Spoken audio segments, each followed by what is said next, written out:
Are you looking for better shooting experience? How about a facility where you can shoot all of your firearms in the same day, where you can move and shoot steel, draw from the holster, and practice your rifle work out to 600 yards? Shoot a very challenging sporting clays course or a round of trap or skeet. You can do all that and much more at the Aurora Sportsman's Club.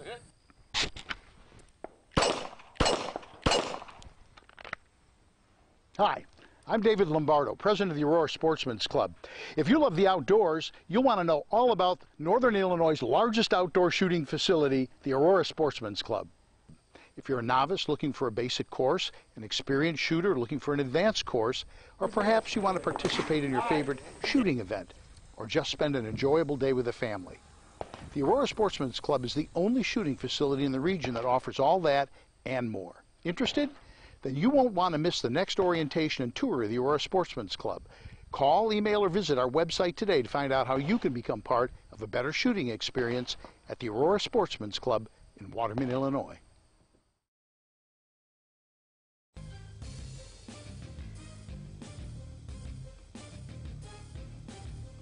He is the human Molotov cocktail that they can legally throw into the system that stole their lives from them.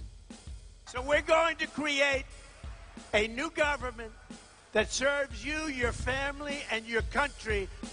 It's time for On Target Radio, Chicagoland's only radio show dedicated to the red meat issues that affect your life, from gun control to freedom of speech.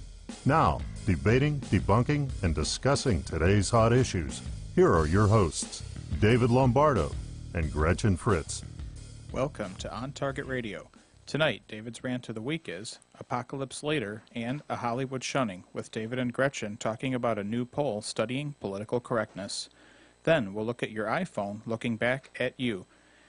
And you'll be happy to know the Republicans have sponsored a bill outlawing warrantless searches of phones and email. And finally, Prager University is suing YouTube for discrimination against conservatives. All that and more on tonight's On Target Radio. So give us a call at 815-205-1584. That's 815-205-1584. Or go to Facebook, like our page, On Target Radio, and ask a question or make a comment there.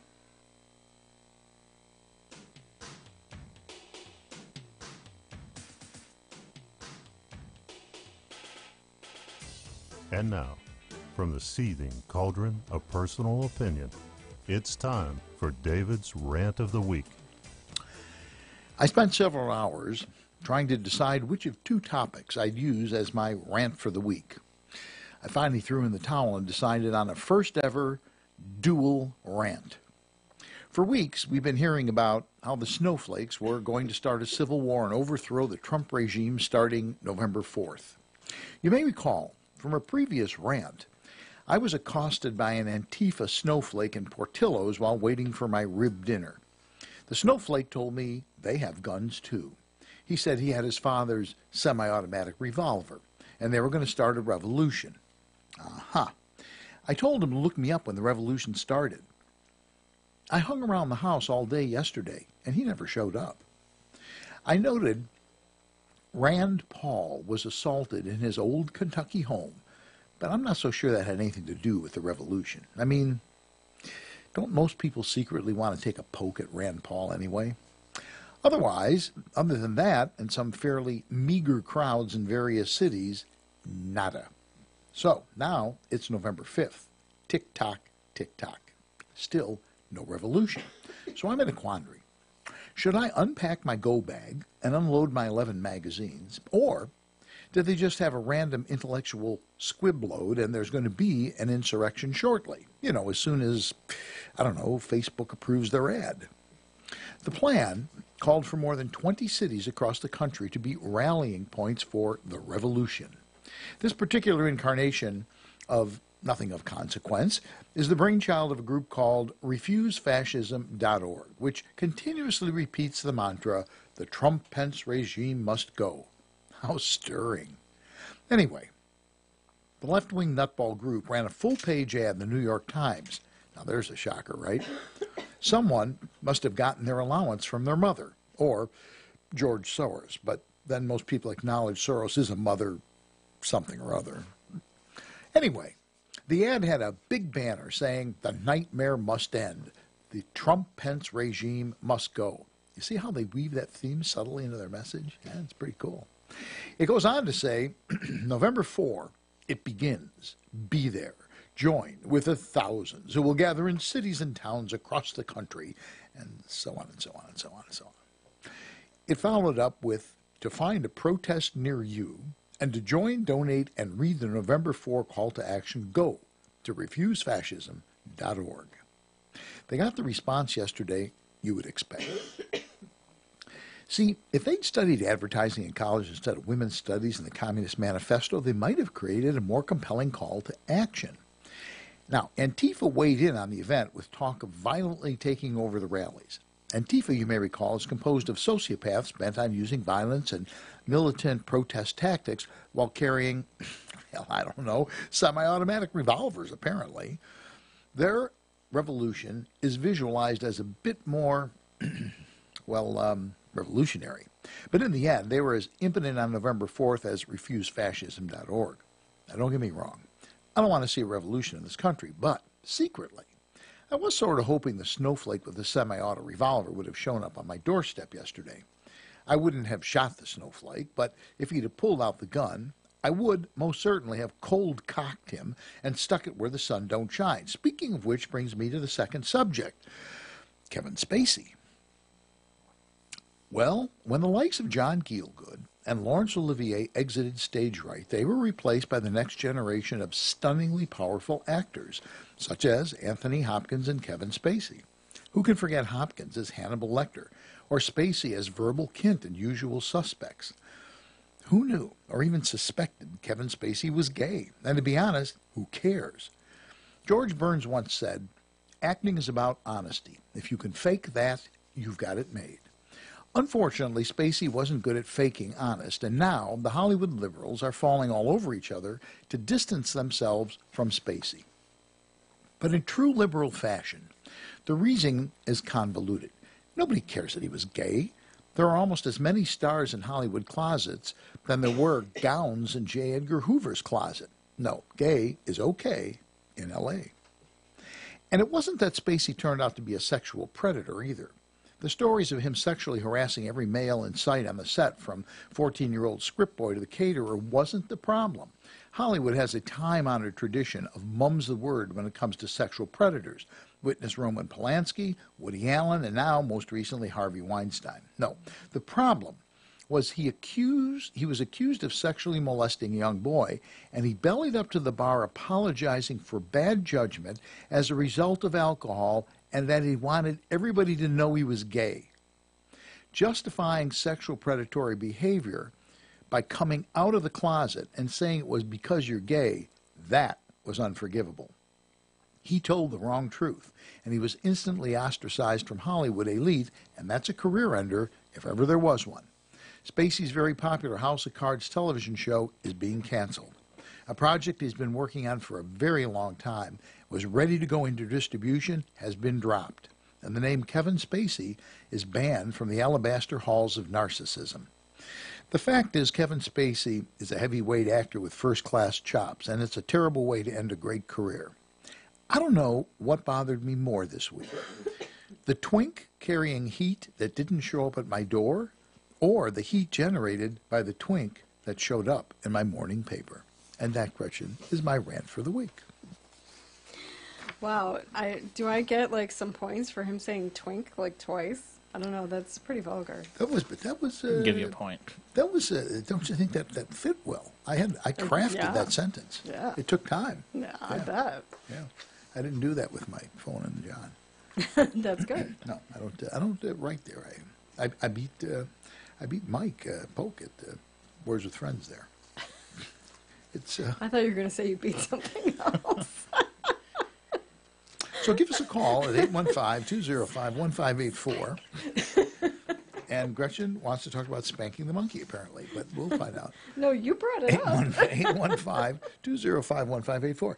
Weigh in on which of the two of us has potty mouth. How about that? We could do that. Bring it. Bring it on. Everybody call. Come on now. Bring it on. Come on now, y'all.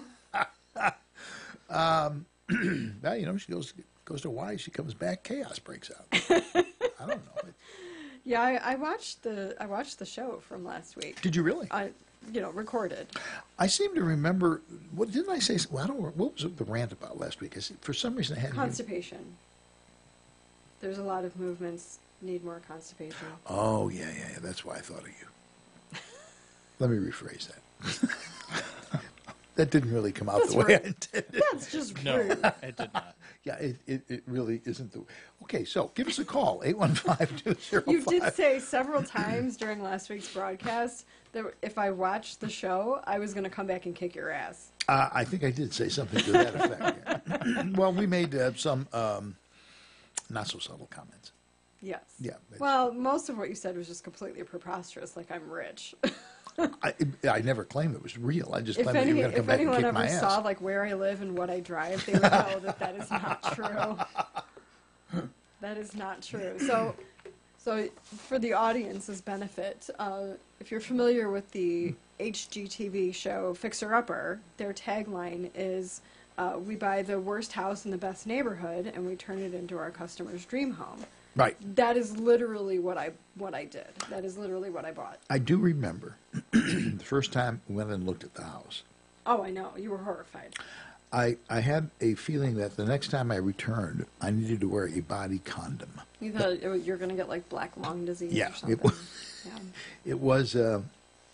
I can say it now because you've done a lot with the house. Yeah. Yeah, you really have. fine. But at the time, I looked at it and thought, no problem is so great that the proper application of plastic explosives can resolve I it. know you thought that. Actually, probably lots of people thought that. I'm sure. But the house has good bones. And, It does. It has a very large backyard. It has a lot of potential. And you talk about making a difference. That yard was like a jungle. Oh yeah, it was horrible. Yeah, it was pretty bad. And that alone was a big job. Right. I remember when they came by and they said, "You got to get that brush out of your yard, or we're going to write you up."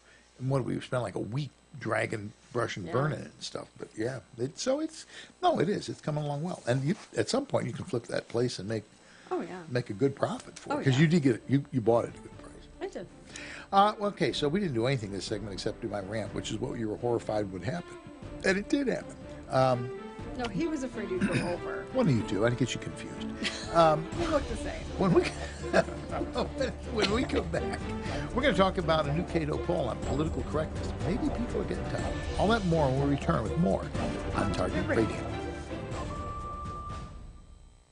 Safer USA, Chicago's most trusted name in firearm training, is offering beginners classes, tactical pistol and rifle, long-range rifle to 600 yards, and the most comprehensive Illinois concealed carry program available. The On Target Radio co-hosts David Lombardo and Gretchen Fritz will prepare you to carry a firearm for personal protection, including firearm, holster, and ammunition selection. A comprehensive law review designed to keep you out of trouble and even how to deal with home invasions. Firearm, ammunition, holster, class notebook, and lunch are provided. Safer USA and the Aurora Sportsman's Club invite you to participate in this one-of-a-kind Illinois concealed carry program that also qualifies you for Florida, Utah, and Arizona non-resident permits. Find out what over 6,000 students already know at saferusa.com. Or call 815-741-3474. That's 815-741-3474. Safer USA. Choosing to own a firearm is your business. Teaching you to own it responsibly is ours. Do you dread writing? Is it challenging to find just the right words to get your point across? Do you put off developing marketing materials because you just don't know where to start? You get one chance to make a first impression, and my editor, Creative Business Services, can help make it a strong, positive one. Hi, this is Gretchen Fritz, co-host of On Target Radio, and I'd like to tell you about My Editor, a business I started to help you overcome those concerns. What you're experiencing is very common. My Editor has helped business owners, candidates for political office, and even authors and public speakers. At My Editor Creative Business Services, we can simply edit your existing work or help you develop an entire writing plan of action from initial project design through final copy. We are easy to work with and will help you get your point across in the most effective manner. If words escape you, send me an email at myeditor@mail.com. Use My Editor Creative Business Services and go to print with confidence. That's myeditor@mail.com or find us on Facebook.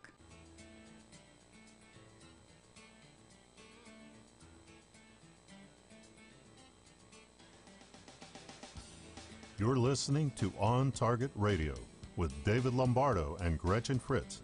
Here's David and Gretchen with more interesting conversation on gun control, concealed carry, freedom of speech, and other red meat issues that affect your life. And you're back with people insulting each other on the air.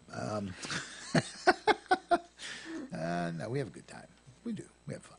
We're sparring partners. Sparring partners, exactly, yeah. Sparring partners. It's nice to spar with a 5'1" or 5'2" lightweight who unfortunately carries a gun, which kind of raises the ante just a little bit. Levels the playing field. Well, it's it's what Colt said. It's a great equalizer. Yeah, exactly. It's a great equalizer. Mine's bigger than yours. I'm just pointing it out. That's it. It's not about size. Yeah. Interesting. Interesting thing. Political correctness. How many, for years, have we been excoriating people about political correctness? When we're on WIND. 20, 25 years. Yeah, we were talking, oh, yeah, sure. All of that WIND, back when I used to sweep the floors. I thought you meant just we in general. You meant we on Target Radio. On our radio show. I mean, yes. Since you came on the show, the 4 years ago now? Right. So we've been talking about this thing. So it's been going on a long time. It's interesting because Cato did a new, not Cato like, not Cato Kalin. Peter's, no, Cato not Peter Institute. Sellers Cato, Green Lantern. Yeah. No. Peter Sellers played Inspector Clouseau, and his manservant was Cato. Oh, he had a Cato too? Oh, yeah. Because the Green Hornet had Cato as right. well. Well, because the whole movie is a spoof on stuff. And he would come home and Cato he couldn't find Cato, his manservant. And he'd go, and it was, talk about political incorrectness. He'd go, Cato, you little yellow, whatever. He goes, where are you? Oh, yeah. And then Cato would come through a wall in the, Bruce Lee thing. And they get into this, yeah. I didn't. Green Lantern probably was taken off on that, and I didn't even know that because who knows which way it was going. Cato and the Green Lantern was martial arts as well. Yeah, exactly. I'm sure it was a spoof of that. I have absolutely no idea why we went there. Cato Institute. Oh, the Cato Institute. Right, the show. I remember. We have this piece of paper. We have this piece of paper with a script. In front of us. That's right. They're all highlighted up. Yes, we actually do plan. All you have to do is refer back to the piece of paper. Okay, quiet now. It's very important. This is serious stuff. So the Cato Institute did this survey, the poll, and it turns out that people are getting tired of political correctness. And I think one of the things... Mostly independents and conservatives, though. Well, there's that. The Democrats are like, well, I feel fine. It's true. They don't...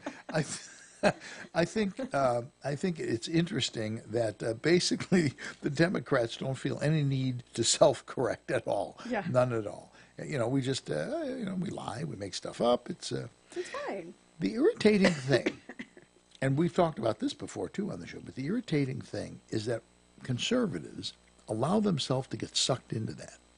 Mm. They will go, if you have an argument like, let's say gun control, because we talk a lot about gun control, and they'll go, we shouldn't have guns. And you go, well, it's a Second Amendment right, I'm sorry. You don't care about the children, do you? And we get sucked down this pathway about, of course I care about children. What's that got to do with anything?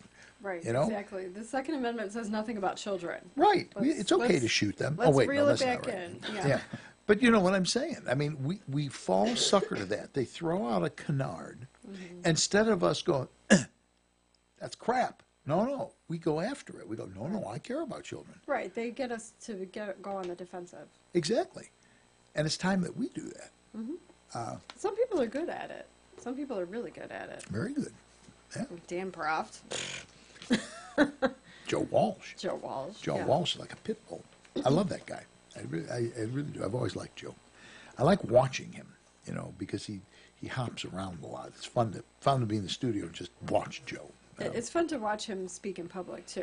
Yeah, he's very, because he came to like a Young Republicans convention and he was like pacing. Yeah, he's peripatetic. He's just full of energy. Yeah. And the funny thing about him is, as you know, he's actually a fairly quiet guy in real life. In actual life. Yeah, he's kind of quiet and shy.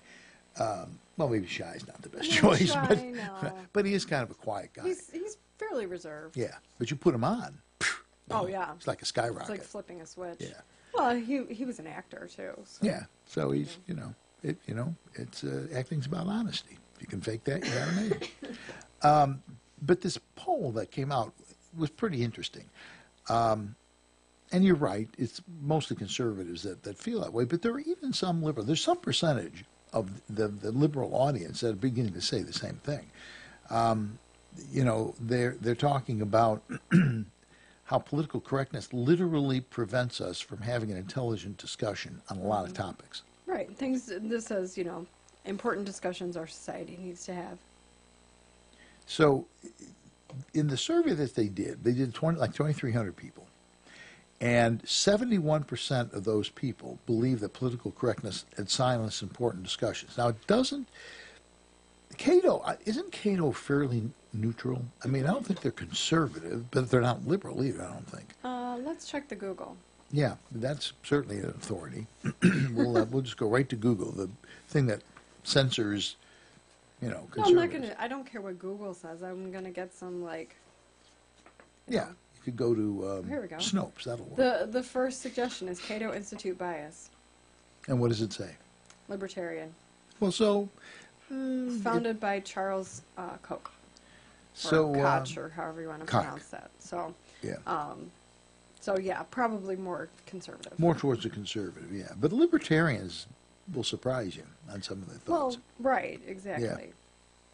So I don't know if they surveyed libertarians, the 2,300 U.S. adults were all libertarian, but I don't think so because they talk about 58% believe political climate prevents them from sharing their own political beliefs.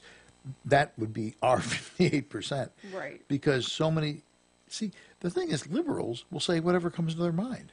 Right. If it's expedient, if it gets what they want, if it's what they think, they Right. don't care. That's what this Democrats, 53% of Democrats do not feel the need to self-censor. But strong majorities of Republicans, 73% and 58% of independents, say they keep some political beliefs to themselves. So yeah, it doesn't Right. apply to the Democrats. They feel fine about saying Doesn't bother them. saying whatever their actual opinion is. But the Republicans and the independents feel like they can't speak freely. But I think the interesting point here, a slim majority of Democrats said, what's the problem? But it's interesting because it's 53%, which means 47% of Democrats are going, this is getting out of hand. Mm-hmm. That's a big deal when you consider most conservatives are going to say that. And now roughly half of the liberals are saying that. Right. So it says, and you already said, 71% of Americans believe that political correctness has silenced important discussions. So 71% has to include some Democrats. Exactly. It has to. Exactly. I think we've started this in the lower grades in schools. Oh, yeah. And it's a perpetuating thing. And I'm not really certain how you deal with that. Now, there was a brief period of time we talked about me running for regional superintendent of schools, but I never got a superintendent certificate. I certainly had plenty of teaching. Yeah, it turned out that you had to be like recently a teacher, and you were a teacher, but it's been a long time. But one of if that had happened, I mean, one of the things that I told you this is, and I kind of said this jokingly, but I said, we're not throwing kids out of school for chewing a Pop-Tart that looks like a gun. But getting rid of the zero tolerance. Yeah, but that was a little metaphorical for the fact that this is, if I were running a show, this crap wasn't going to fly. But zero tolerance is BS anyway. Of course it is. Most thinking people say that. And yet they implement it nonetheless. Right. Well, it's because the parents don't push back. Right. And that's really what it is. The whole concept of school vouchers, I've always seen that as far more complex than the simple, just putting them in a better school. It's more complex because it's a way of voting. It is. It's a way of saying to a school, you suck so bad. You're failing. We're out. Right. And that, and they go, teachers will lose their jobs. Well, maybe they should be doing them better. Right, exactly. It's like, yeah, they will. Yeah, exactly. And I'm pro-teacher. I taught elementary school, I taught high school, I taught college for years, and I was a dean. I'm very pro-academics, but I'm pro-academia if they do their job. you're pro common sense. I mean, Right. Right. That's where you diverge from of academia. You look at kids have been thrown out of school for doing that, the hand with it, making it look like a gun. Some teacher finds that offensive. It violates the code. That's a crock of crap. Right. That just makes no sense. And you're talking about young kids, Right. little kids getting thrown out. How traumatizing is that when you're 7, 8, 9 years old and you get thrown out of school because you're playing with a friend? I mean, people discount that. But I've told this story before. When I was at Oak Park High School, after flunking out of Holy Cross, I go to Oak Park, which was a very high-end public school. I had a dean. It was structured kind of college, and so we didn't have, our counselors were called deans. And for a reason that I cannot possibly understand, my dean, whose name ironically was Dean Martin, but Dean Martin trusted me, even though I was always in trouble. I was never like in bad trouble, but it was, cutting up in class, that kind of stuff. But she believed, when I tell her something, she'd look at me and she'd go, truth? And I go, yeah. And she'd go, okay. And she believed me, which had a very profound impact on me, because I used to lie about stuff all the time. I was going to say, that was a huge mistake on her part. Well, but it wasn't, because what it did was I never lied to her. I never did. If I did something, she'd go, did you do that? And I go, yeah. She goes, weekend nights. I go, yeah, okay. But one day it paid off when I was accused of doing something by another dean who didn't like me to begin with. He drags me into her office, and he's ranting and raving. He's really PO'd about it, and it was something I clearly did not do. She looked at me and she goes, that doesn't sound like you. Did you do that? And I go, no, Dean Corrigan. By then she'd gotten married. It was Dean Corrigan. I said, no, Dean Corrigan, I did not do that. She goes, okay, go back to class. Well, I thought the other dean was going to have a heart attack. You trust that kid's word over mine? She goes, he doesn't lie to me, which I didn't. It took a few years to sort of spool up, but that had a very profound impact on my life. So when you take a 7 or 8 year old kid, and because they chewed a Pop-Tart into something that looks like a gun, and you throw them out of school, that's a traumatic thing. That's not trivial. That leaves an impression on the kid. And this stuff, this nonsense of, you can't say certain words and you have to have safe, so this stuff's got to stop. Yeah. It just literally has to stop. These people are going to replace us. They're going to be what? Cops and airline pilots and brain surgeons? They can't face a simple, the name Trump on a poster drives them nuts. They're not learning critical thinking skills. Right. I mean, that's just over the top. This whole thing under Obama, I mean, people can say what they want about him. He brought all that stuff on. He allowed all of that stuff to happen. And I don't know how we're going to unravel it all, although Trump's trying. He's doing a pretty good job. We're working on it. Yeah. Draining the swamp.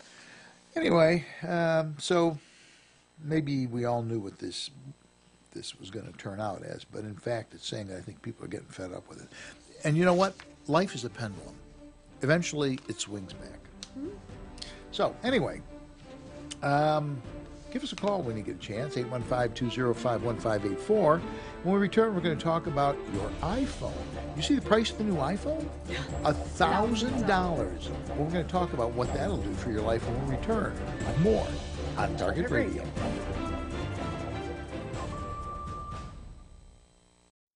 Hi, I'm David Lombardo, co-host of On Target Radio, and I'd like to offer you a partnership opportunity. For over 4 years, On Target Radio covered the red meat issues that affect your life, from gun control to freedom of speech, on AM 560 The Answer. But a 1-minute commercial was $200, making it tough to find enough sponsors. So last November, we left AM 560 and began podcasting. There's a learning curve to podcasting, and we've worked through the kinks and would now like to make you an offer. You can have a 60-second audio or video commercial for as little as $25 a week.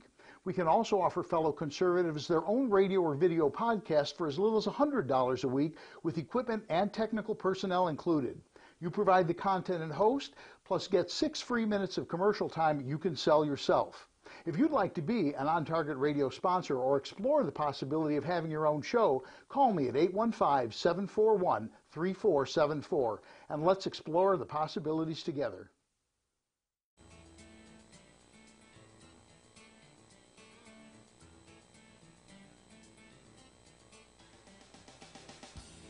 You're listening to On Target Radio with David Lombardo and Gretchen Fritz. Here's David and Gretchen with more interesting conversation on gun control, concealed carry, freedom of speech, and other red meat issues that affect your life. This segment is brought to you by the Will County Grassroots Division of the Illinois State Rifle Association. Join us at 7 p.m. Wednesday, November 15th at the Silver Dollar Restaurant in Elwood, Illinois. Our guest speakers will be Representative Margot McDermott and Senator Mike Connolly, talking about how the Illinois legislature works and how the public can have an impact in the development of new laws. Can't make it to Elwood? The program will be broadcast live and archived for future viewing at youtube.com on Target Radio. Join us Wednesday, November 15th at 7 p.m. at the Silver Dollar Restaurant in Elwood, Illinois. That will be our last one. Oh, I was liking those. We have to do more. Well, we could do more next year. November meeting is the last one because December is bring your favorite gun thing. Show and tell. Show and tell. Show and tell. So our entertainment for the December meeting, well, people bring in bazookas and flamethrowers and that kind of stuff. They do, actually. Yeah. Do you have an empty chamber flag for that flamethrower, sir? We're going to have to add a range safety component to that Yeah. day. I'm thinking with baseball bats. Yeah. So then we go into January, and we're talking. I came up kind of with the idea. Wouldn't it be interesting if every month for several months we featured a like a law, like we had Ron Diesel come in and we talk about Diesel versus Chicago, then maybe the next month you'd have somebody else. I don't think McDonald's going to be coming in, but you could have somebody come in and talk about the case and talk about how did we get where we are. That might be interesting, or not. I think so. I don't know. It's kind of the stuff that group likes to discuss. See, he's positive. You're like, I don't know, roll the dice. If it sucks, it's your fault, right? Yeah, basically. Not my problem. It's your problem. We'll have to staff that. Yeah. Yeah, we have to staff that. If we did that, that'd be something you could record. Definitely. Yeah. Speaking of recording, that's a good segue. Very good. See, I planned that. You're like almost a professional. We don't get paid, so. I did it for a living. Okay, but we don't get paid, so you're not currently a professional. I'm still a professional. So here's the thing. Let me see the hands of people who have iPhones. Suckers. Did you say that your phone? No, it was a different thing your phone does. Your phone finds porn. Well, they all do No, that. it's categorized. It's got the categories. I know what he does. Come on, I know what's That's not what we were talking about, though. You got cats. He's got his phone. So the iPhone, now there's an app. If you get it in your phone, it will just turn itself on, without you knowing it, turn itself on and record. And this I found... it can either take pictures or video. Either one. And I found this a little chilling, that it will take pictures of its user every second and upload them. And you don't know it's doing it. Yes. So you get the bill for your data plan. Well, knowing where I play Words with Friends, Yes. that's troubling. That's troubling. This whole privacy thing, and this has been going on now for a while. Remember when it started with the TV set? In fact, your dad bought one. Yeah, he's got one. Yeah. Smart TV. And, yeah, they call them smart TVs. They're not smart owners. Literally in the manual, that's not a Sanyo, it's a Samsung. Literally in the manual, it says... Well, now, it didn't It didn't back originally. then, Yeah. but when they got outed, then in the manual, it says, you may not want to have private conversations in front You of may your TV not want set. to say out loud your credit card number or your Yeah. social security number because we're recording. They say it in the manual. Yeah. Yeah. It's like, why would you buy this TV? There's two of us in the living room suddenly, you know, Right. and I can't see the other one. Well, you have one and I have one, so Right. there's obviously reasons to buy the TV. It's a good TV. Mine was a gift, so And mine I paid for, but it's a good. don't look a gift horse in the mouth. No, but it looks at you. It looks in your mouth. Yeah. Then, because I got a little obsessed with that after that, remember I started snooping around and found out that things like microwaves and all kinds of stuff they access the internet and they can record what's going on in your house, typically They're sound. listening, right. Yeah, typically sound. And I'm like, wait a minute. Right. Want some popcorn? No, don't touch the microwave, for God's sakes. Don't touch the microwave. And like those Alexa things, when I went to the county conference that I went to in Ohio over the summer, there was some vendor booth. They were like, "Oh, sign up for our drawing. We're giving away an Alexa." I'm like, I wouldn't have that thing in my house. No. Yeah. Did you, I think it was Saturday Night Live. They had it on YouTube. I think it was. Who did that takeoff on Alexa?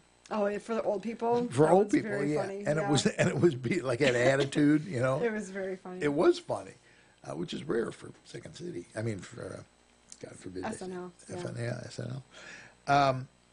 But yeah, so what it is, and the funny thing is, the guy who developed the app is actually the one who's like saying Blew this the is whistle. a problem. Yeah. He did.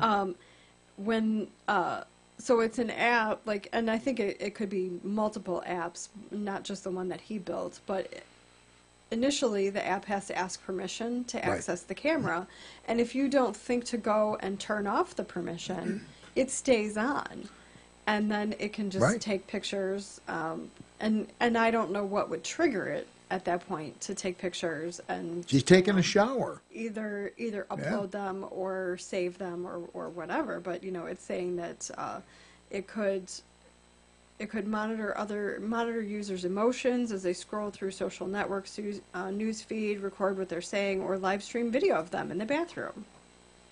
Like you. You know what? We got, is John on the line? John's on the line. John is on the line. Let's try and get John. John, are you there? I am here. How are you doing? Greetings. Good to talk to you guys again. Hi, Gretchen. Glad to see you back from Hawaii. Oh, thank you.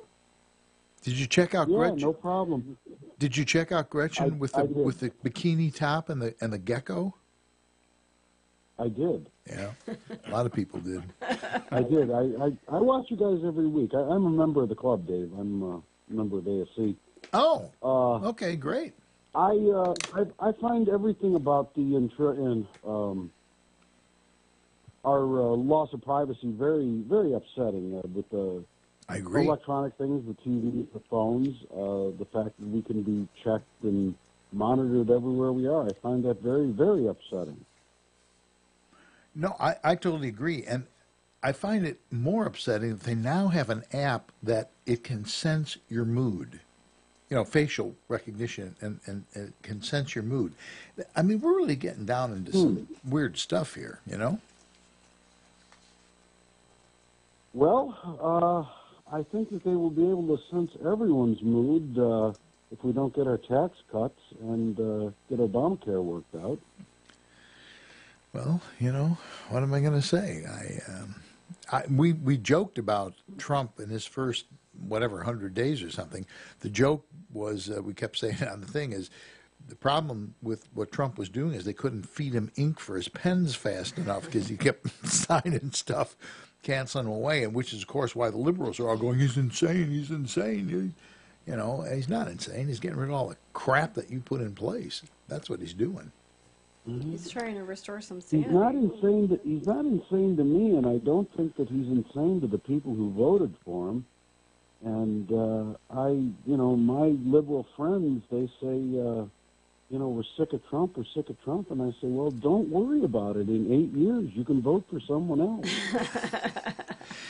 The interesting thing, John, is when you question them. When somebody goes, I'm sick of Trump, we have to replace him, we're going to have him, pull out of office, whatever it is, and you say, who are you going to replace him with? They don't have an answer. They don't. And I think most of them...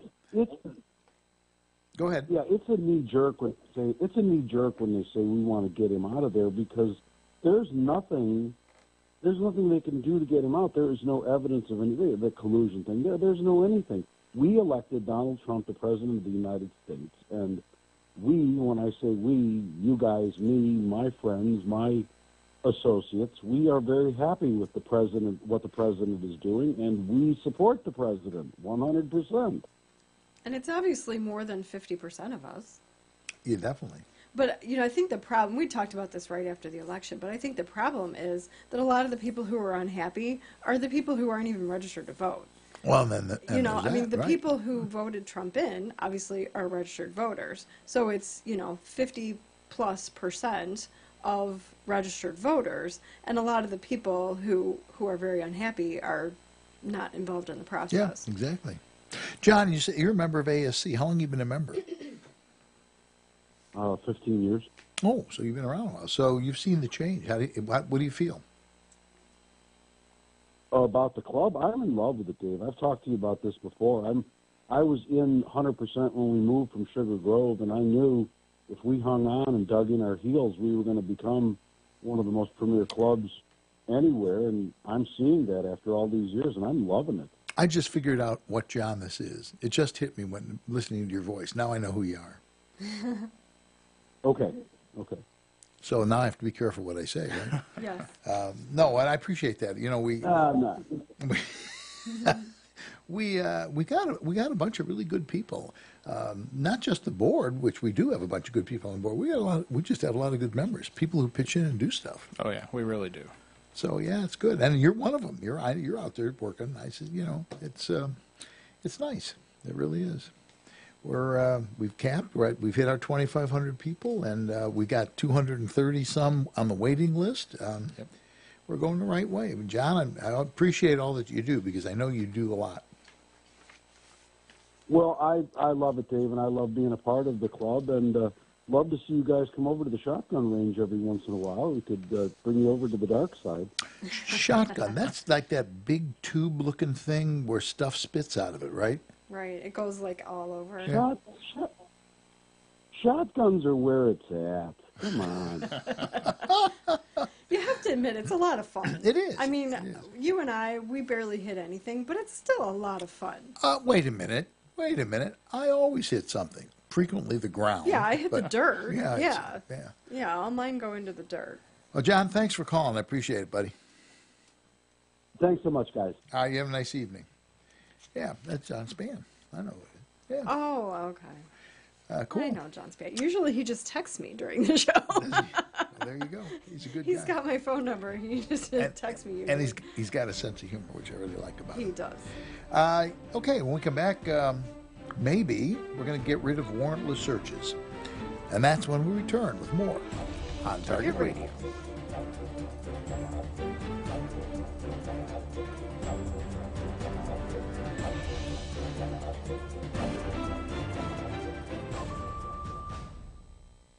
Safer USA, Chicago's most trusted name in firearm training, is offering beginners classes, tactical pistol and rifle, long-range rifle to 600 yards, and the most comprehensive Illinois concealed carry program available. The On Target Radio co-hosts David Lombardo and Gretchen Fritz will prepare you to carry a firearm for personal protection, including firearm, holster, and ammunition selection. A comprehensive law review designed to keep you out of trouble and even how to deal with home invasions. Firearm, ammunition, holster, class notebook, and lunch are provided.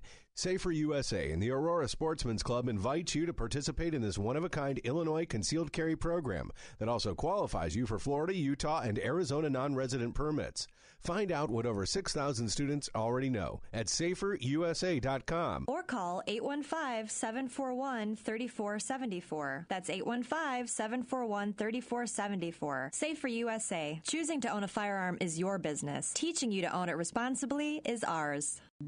In need of a ride to O'Hare or Midway Airport? Well, look no further. The Yellow Checker Cab Company is the cab company for you. With the Yellow Checker Cab Company, you will always be greeted by a friendly face and arrive safely and on time for your flight. Start your trip off right by taking advantage of one of their limos, shuttle vans, cabs, or courtesy cars. And airport trips are not all they specialize in. This 24-hour cab service will pick you up anytime, any day, for any occasion. From bachelorette parties to school dances to just a night out with friends. Yellow Checker Cab Company has the best rates in town. So sit back, relax, and leave the driving to the professionals. Once you experience their fast and affordable cab service, you'll be a customer for life. When it comes to cab companies, be sure to choose Yellow Checker Cab because you have the right to expect certain things from your cab company. For further information or to book your trip today, call 815-744-2900. That's 815-744-2900.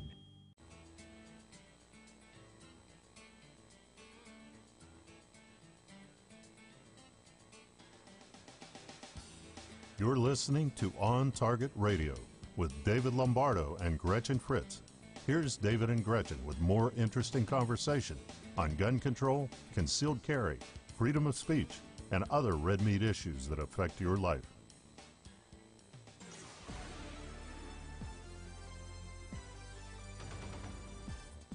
Stand by. Here's Gretchen with your action items for the week.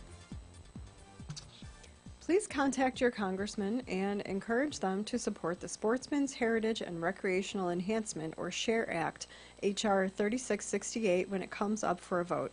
It passed out of committee in September and still has not come up for a full House vote yet, but liberal media outlets are trying to whip up hysteria against it. From the Illinois State Rifle Association. The second veto session in Springfield begins on Tuesday, November 7th, and will continue through Thursday, November 9th. We are expecting to see activity on SB 1657, the gun dealer licensing bill, as well as SB 333, which is a trailer bill associated with SB 1657.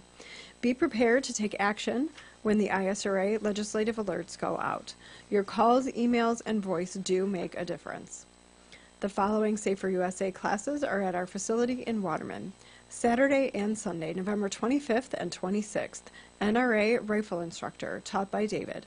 Saturday and Sunday, December 2nd and 3rd, Illinois Concealed Carry 1. This 16-hour class will be taught by David and Gretchen and meets the training requirements for Illinois Concealed Carry as well as Florida, Arizona, and Utah. To sign up for classes, go to saferusa.com and click on Register. One of the interesting things about the political correctness issue is Trump ain't having nothing of it. Mm-hmm. I mean, and I thrill. And it ticks off a lot of people, and to some extent, it is juvenile. But you know what? It's just time for that. You know? After 8 years, it's just time for it. I can do 8 years of a president who does that. I wouldn't want a president like that forever. But no. Let's punch back for a change instead of, just letting them kick our butt. It's like these the people who are doing the news, they just make stuff up. Well, yeah, especially CNN. It's been proven again and again that they're just making crap up. I mean, they get away with it. Well, they don't really get away with it. One person will put out something, or The Wire will put out something that is not true or incomplete, and then they all pick it up and they just run with it. They don't vet it. Yeah, they don't question it. They don't look into it. But yeah, I recently, it really wasn't that recent. It was before I went on vacation, but the more I think about it, the more it bothers me. I tend to watch NBC. I watch the Today Show and, that sort of thing. I don't watch the evening news that much because I'm usually not around. But there's a White House correspondent on NBC named Kristen Welker. And she always seemed to be a little bit liberal when she was reporting on the president and that sort of thing. And even before she was a White House correspondent, she was a reporter. But then, a couple of months ago, I saw her on Meet the Press. And she's on representing the left side of the argument at the table.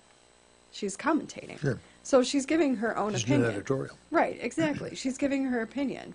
Well, then what do I see? Like probably shortly before I went on vacation, I see her filling in as a weekend anchor on the Today Show. I about lost my crap. I was like, and this is my opinion, and I would be interested to hear either on Facebook or call us up anyone else's opinion. But I personally think that if you go on Meet the Press and express your actual, real, true opinion, then you should be disqualified from ever sitting at the anchor desk. I think that it would be a good disincentive for people to do that because it would kill their career. They would know I can never, ever sit at the anchor desk. See, my thought is people have their own opinions. And I always talk about Charlie Rose because if I were doing like really serious interviewing, because we have as much fun doing this, even when we have guests on, we have as much fun as we do anything else. But if I were doing like serious interviews, I would like to do like Charlie Rose does. I think he's one of the best interviewers on television. For years, I did not know he was liberal because he simply didn't let it get in the way. He just asked questions. He just asked questions. And it was like Johnny Carson. You had no idea who Johnny Carson was because his goal was to make you look good. And so he was constantly setting you up, asking you questions. It wasn't about him. Right. And that's the way Charlie Rose is. And I was rather surprised to find out that he's actually liberal. People who anchor Walter Cronkite, nobody knew Walter Cronkite was liberal. He was like center, right? Right. And it turns out he was a big liberal. What's happened is, and I blame 60 Minutes. I think they started it. Yeah. Because they never said editorial. The way they did it, it was like news, hard news, but it was really editorial. Oh, yeah. And then you sort of understood that, kind of. But then it just the line kept getting blurrier kept and going blurrier farther and farther. until now you got people doing the news. Look, you had somebody on CNN hypothesizing on the night of the election how things would go if we assassinated Trump during the election. On a major news network talking about the option of assassinating the president of the United States. How we could interfere with the the peaceful election. transfer of government. Right. I mean, where does that come from? Right. And they get away with it. They get away with it. Yeah, it's completely out of bounds. It's completely over the line. So I don't know that people shouldn't have a right to go on to another show. They're not in their venue. They go on another show. They're being interviewed, and they're being interviewed as a personality. Well, okay, so here's who I am. This is what I think. The point is when they go to the other thing, the job, they should be able to flip that switch like those people were able to do. I never knew Christiane Amanpour was flaming liberal, as it turns out. Yeah. But back years ago, when she was covering the Middle East for CNN and stuff, they didn't know that. There was no politics injected. Now she's being vocal. Now she's out. Right, she really is, and she's out. That's right.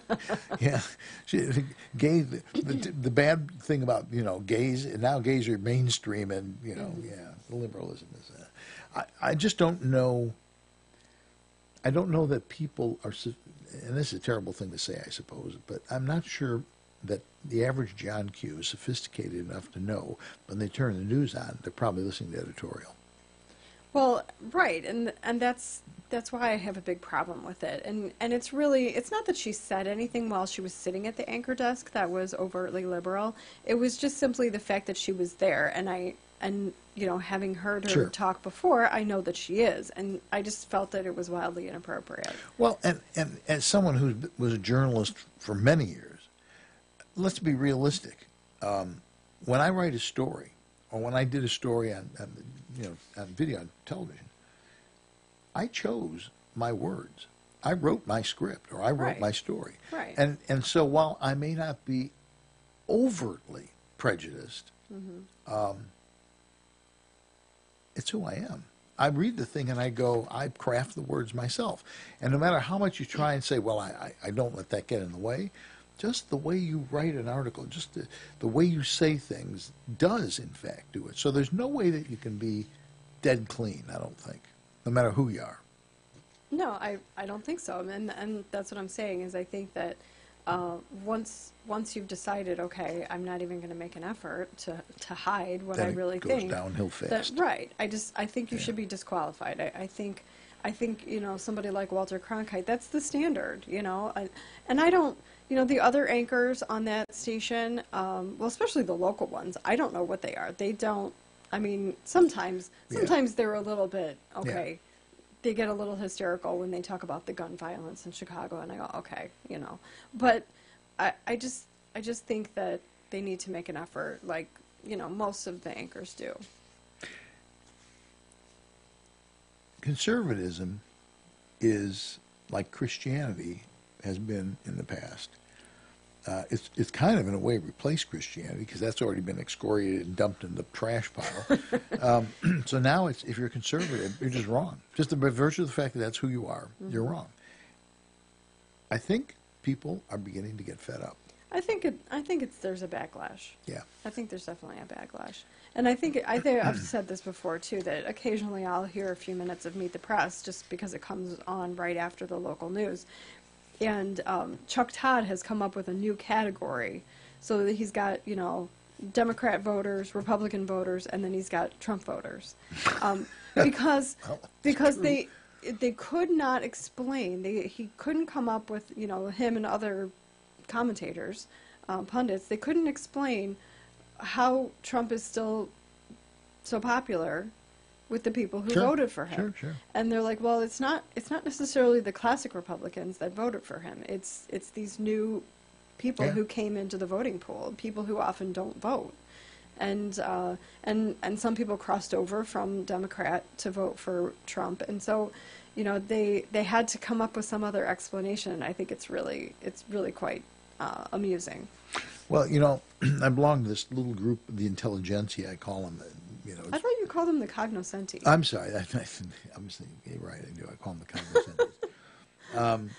But you can't even keep track of your own nicknames. Can't. Well, because I don't really, I just personally refer to that. I don't call them that. But we got people who we're all older, and we got people who literally consulted with presidents, and we got a big guy who was a big conservative publisher. We got some pretty heavyweight people. And this is a subject that comes up frequently about Trump. And some of them go, he's inappropriate, and yes, we voted for him because I'm not going to vote for Hillary Clinton, but it's inappropriate, and he's not a good president. And I'm going, you know what, listen, would I want this kind of an individual to be my president forever? No, I wouldn't, because a lot of it's pretty petty. But right now, today, after 8 years of Barack Obama, yeah, I do. I really do. I want somebody who will go out there with a big frickin' broadsword and just slice these people in half because they've been getting away with murder for 8 years. Yep. And it's time to fight fire with fire. And you do that by being a jerk. Yeah. I don't have a problem with it. And so we have this sort of little, back and forth going all the time. But I like the guy. I like the longer he's around, the more I like him. Yes, he's not flawed. He's got giant crags, and I mean, he's just got problems. But he scares the snot out of liberals. Yeah, that's the best part. Exactly. It's the best part. Totally unpredictable. You never know what he's going to do. You say something, he just turns around and beats you to death with your own words. I'm like, yes, just do it. Go ahead. Who was it? Hillary said she wanted to run again, and Trump said, yes, please do it. I think it was Hillary, wasn't it? I don't remember. I think it was Hillary. It was a couple of weeks ago. Said something about, I'm thinking of running again. And Donald Trump goes, yes, please, do that. Anyway, we got to wrap it up here. But we didn't get to all of it. But Prager University may be making a gigantic step forward.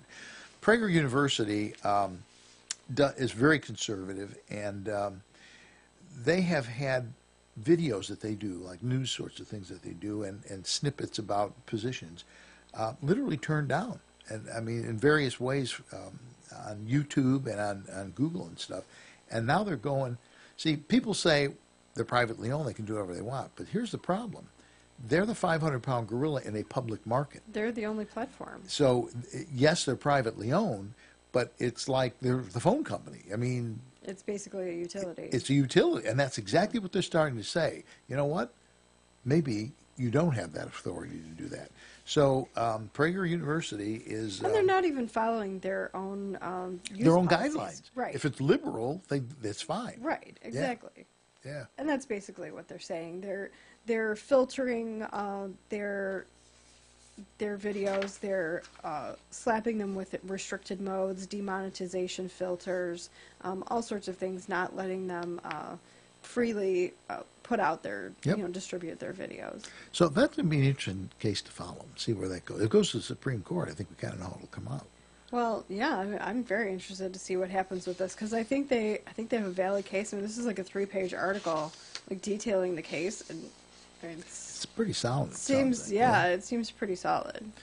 Anyway, we're at that magic moment. So we'd like to thank you for taking the time to listening tonight, and we'd appreciate it if you tell your friends about On Target Radio. We'd also like to thank our engineer, Eric Allen, and our sponsors, the Will County chapter of the Illinois State Rifle Association, Yellow Checker of Joliet, My Editor, Creative Business Services, the Aurora Sportsman's Club, and Safer USA. And finally, we hope you'll listen next week when we'll be covering more red meat issues that affect your life.